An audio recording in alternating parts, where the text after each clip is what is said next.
your ability to, in a very basic sense, enjoy your life and participate in a life that is worth living is directly proportional to what we're going to talk about in today's transmission. Your ability to be able to take on this perspective, because it's all happening.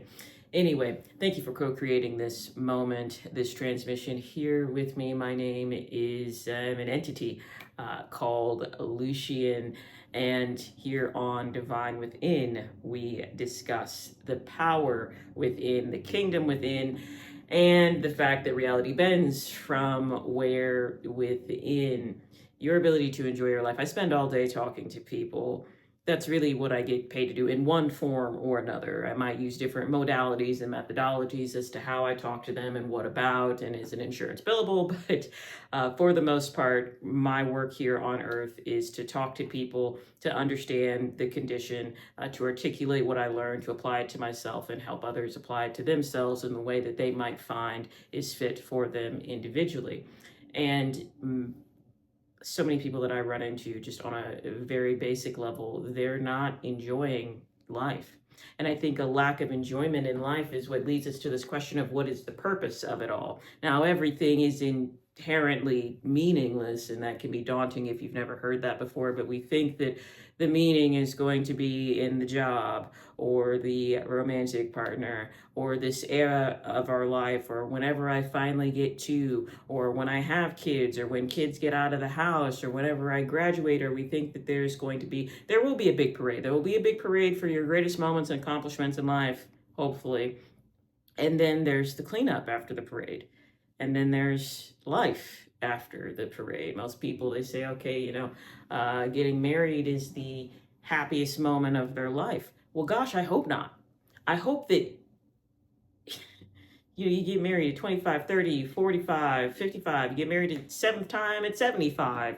I hope that's not the most important and happiest moment of your life. So we get caught up in this question of like, what is the purpose of life? And we keep thinking that purpose is out there. But if everything's inherently meaningless, then it also means that everything can be paradoxically inherently meaningful. But what that requires you to do is to understand that you are the source of all that you experience, on a metaphysical level, on a spiritual level, on a mental level, on every level, on a physical level, everything that you can think of. Your willingness to participate in your reality as the source of your reality is going to dictate whether you have an enjoyable time. And I wouldn't even say that like really like enjoying yourself is the goal per se, because it's not about happiness. That's what I'm talking against, this type of fleeting emotion, this type of, as they say online, a dopamine high. I'm not talking about, an excitation of motor activity between neurons. I'm not talking about that. I'm saying, is my life a place in a space that I want to be and participate in? And if the answer is no, then you're seeing yourself as a victim, as at the effect of, it's like, well, I would be happy if, or I haven't gotten there yet, or this is just a tough season, or we're looking, if you're not enjoying your life right now, and again, I'm not talking about like happiness per se, but if your life plainly, if you're bored, if there's a lack of enthusiasm, if you don't have hobbies, if you don't have meaningful relationships, if you spend most of your time scrolling, luckily you found your way here and you're looking for some type of answer, I guess. And I wouldn't say that I have any answers, but hopefully I have some guidance points for you to ask some new questions within yourself so that you can understand that you're already all of it. The love is not out there. The abundance is not out there. The excitement for life is not out there. The passion, the zeal, everything that you can think of, the connection, the sense of belonging. And I know this is it, like a sense of belonging is not out there. You have to belong to yourself first. How many of us spend most of our time avoiding ourselves? If you're avoiding you, and you're the source, if you accept this, because you do have to accept that. I mean, you don't have to do anything, but I mean, if you accept that you're the source of your reality, that you're an individualized expression of the all that is, if you accept that, and you have accepted that, then what do you think you're going to see if you don't like to spend time with yourself? It's all you. So you have to think of yourself. So your capacity to enjoy this life. And when I think about it, when I say enjoy, because I still haven't defined that, I guess I mean freedom. Uh, your ability to see yourself as already free is to be absent of dependencies. And that's what I'm saying. It doesn't necessarily, when I talk about enjoyment, I don't mean, do things feel good right now? But am I free from the resistance that requires anything out there to be any one way so I can feel some type of way in here? Can I be okay with whatever presents itself to me? Now, that doesn't then mean that you don't direct intention, that you don't aim for targets, that you don't visualize, that you don't do whatever practices. Again, if it's a good practice, if it's a practice that brings you closer to the wholeness that already is you, meaning you're the source of your reality. When I talk about God, I'm talking about wholeness. When I say that you're the God of your reality, you are the source point of perception through which your avatar, experiences your reality. So when I talk about God, I'm just talking about wholeness, I've got it up here, divinity, the infinite presence that permeates all things, which I think was from Peter Crone originally. But if you see yourself as God of your reality, like imagine yourself, do an imaginary exercise. If you saw yourself as God, then you would be forced to see every single person out there as a reflection of you. And I don't mean narcissistically, I mean that you could only see in them what you have assigned to them. It's like, well, no, I wouldn't have assigned my ex to do X, Y, and Z, or this friend, I wouldn't have assigned them, and I'm not going to pretend that I can explain everything. I think that I think there's a reason and a season for everything. I think your life can absolutely fall apart and it can be the best thing for you. And then you're looking at this manifestation stuff and it's like, yeah, but I thought the world was a mirror. I wanted this person to stay, not go. And maybe they needed to go so you could learn to stay for yourself. Maybe they showed you the aspect of yourself that left you, because there's an aspect of yourself that leaves you, and because you're so closely attached to that person, you saw that reality mirrored in your experience. So I believe in free will and determinism. I believe in the fact that it's all happening at once. I don't think that there's one video that can describe the lives and the metaphysical happenings and the birth charts and the missions of every single person watching. So I would never claim to do that. But if you were to see yourself as God, would you be livid about that email at 8 a.m.? Like if you would imagine like this vision of God, whatever that looks like for you. And again, when I say God, I mean wholeness. Would you allow so much of your time and attention and intention spent on what somebody else isn't doing? Would you be so upset about the neighbors and their dog? Would you be that concerned about how the people around you are feeling about the latest news article and how they're going to manage their emotions about the next political economic crash that's happened for the 1000th time, but this time it's the worst? You would understand that, yes, everything's happening all at once, and no, all of it isn't pleasant, but what I'm called to do is to intervene in my reality by way of my participation in my reality with my attention and with my agreements and with my assumptions and who I say that I am. You can't control everything that everybody's doing. The people over there and what they're thinking and why. We concern ourselves with that because we erroneously have mistaken ourselves as being at the effect of, meaning that reality is happening and I just have to, as they say, go with the flow. It's like, no, you are the flow. Would you be so upset about a comment a stranger leaves on a post that has nothing to do with you, but is a vague remnants of something that you might agree with? So now you've got to go to war and go to town. We're worried about such trivial things, and that's why we don't enjoy life, because I don't think that there's a purpose to life. I think the purpose of life, and Alan Watts talks about this, I think the purpose of life is to be alive. And of course, yes, many of us have, different missions and maybe arcs or hero's journeys or different things that, maybe we're going to learn from this experience. I know in my past lives, I didn't learn a thing. I mean, I remember the experiences, some of the experiences of them, but It wasn't a learning arc. It wasn't a student arc. It was an experiencing arc. In this particular life, I'm here, talking about this stuff. So I'm here to, understand the truths of a higher consciousness, of a higher awareness. So I dare not would say from behind this camera that I understand all of life and the purpose and the mission that we are here. But I do think that largely it is purposeless. I don't think that purpose lies out there, but it's how we're experiencing and internalizing our participation of what's happening out there. And you have to see yourself as a God or as the source to do that. If you're reacting to every single little thing around you, you're not creating anything. You are at the effect of everything around you. And then you will feel victimized, and then you will feel angry, and then you will feel hurt, and you will probably feel some version of ashamed, and then that will go into self-worth issues, and then that will then create another spiral of, well, I'm a victim, why do I have to deal with these things? And so on and so forth.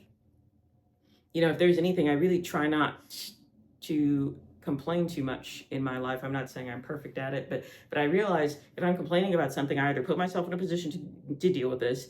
It's something I need to learn to do.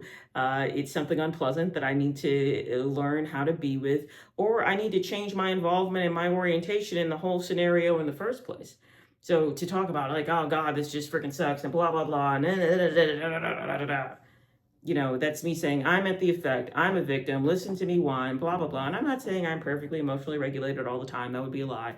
But I do try to be mindful about, what are the small ways in which all of us co-script ourselves into the role of victim. And I say this with no sense of superiority. We become victims the minute that we start believing that we are out of control of our experiences out there. And yes, there are horrific, traumatic, terrible things that happen to people.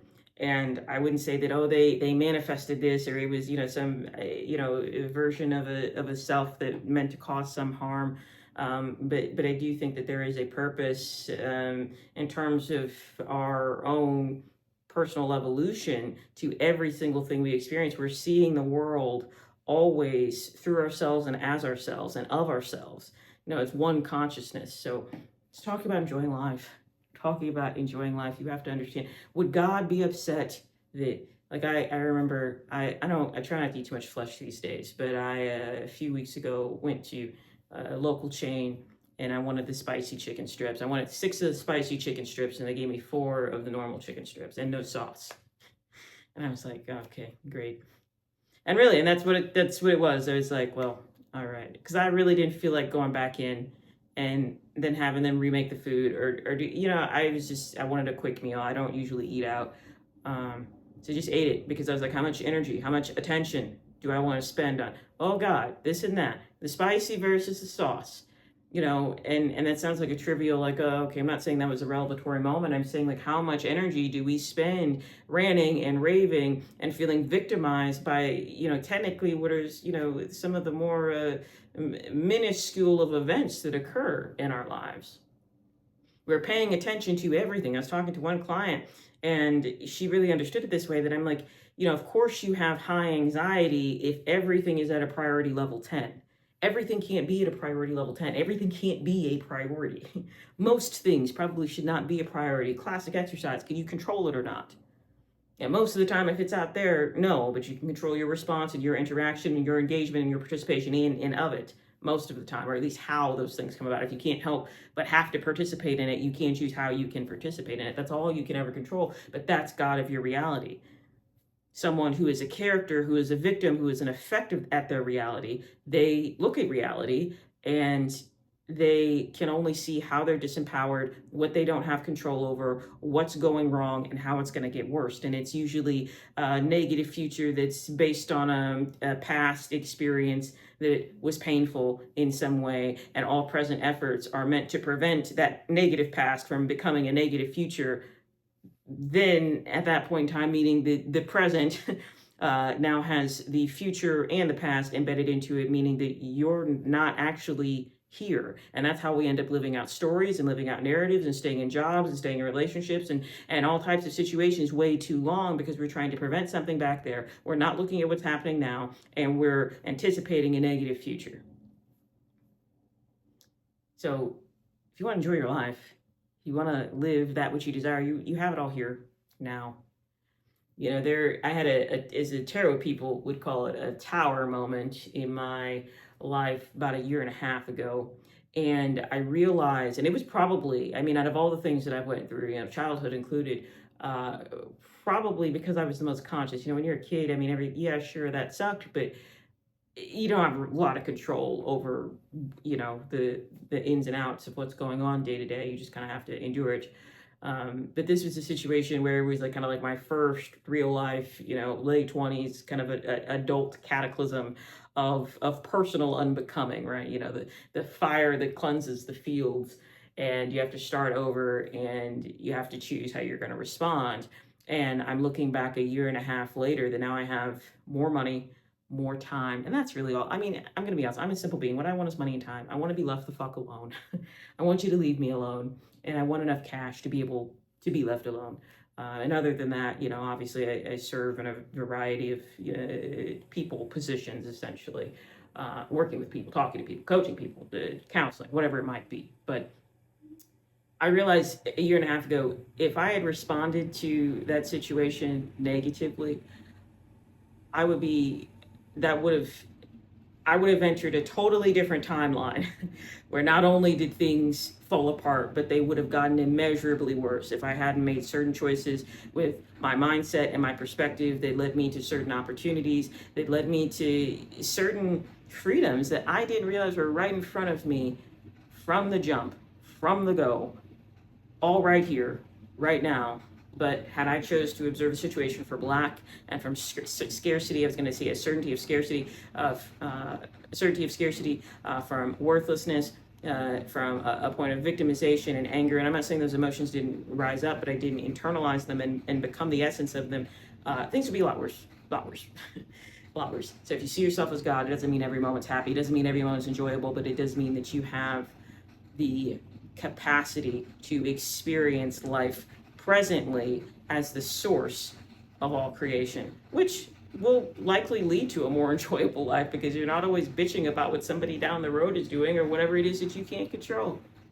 So with that, wrapping up this transmission of Divine Within, I am an entity named Lucian. Remember to be good to yourselves and others, because everybody's just a reflection. It's just a version of you.